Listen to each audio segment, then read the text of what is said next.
अस्सलामुअलैकुम दोस्तों, पप्पू परदेसी मूसा हाले तो अज कराची में घुमे तो अॼु कराची वठी था वञूं, घुमी फिरी मोटींदो और इंशाअल्लाह ताला रातो थींदो तेसीं ताईं तव्हां पंहिंजे मथे वटि ख़्यालु रखो।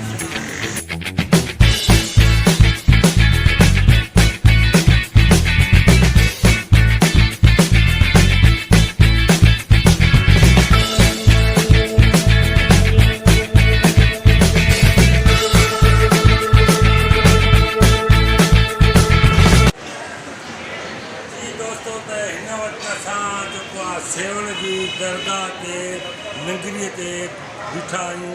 पप्पू परदेसी मूंसां गॾु आहे ऐं तव्हांखे ॿुधाईंदा था हलूं कि पहिरियों असां शिकारपुर मां निकितासीं, हाणे हिते सेवण जी जेको आहे नंगरी ते आया आहियूं, हिते दुआ करंदासीं ऐं तव्हां बि असांजी दुआनि में यादि हूंदव ज़रूरु। बसि पप्पू परदेसी पाण ॻाल्हाए। वॾी महिरबानी साईं। दोस्तनि जीअं तव्हां ॾिठो त असां शिकारपुर खां हलियासीं, अल्हम्दुलिल्लाह हींअर सेवण शरीफ़ में बीठा आहियूं हज़रत लाल शहबाज़ कलंदर जी दरगाह ते। वो सेवण हलंदासीं दुआऊं घुरंदासीं, कमु जीअं थियूं न जुदा।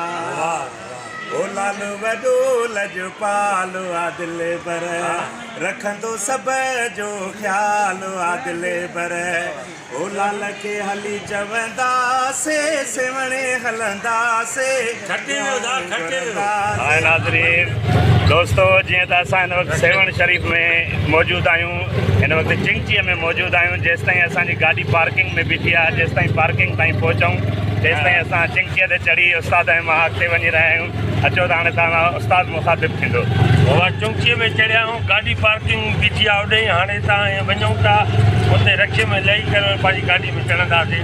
वॾी महिरबानी, वॾो मज़ो थो अचे, वॾी इंजॉय था कयूं।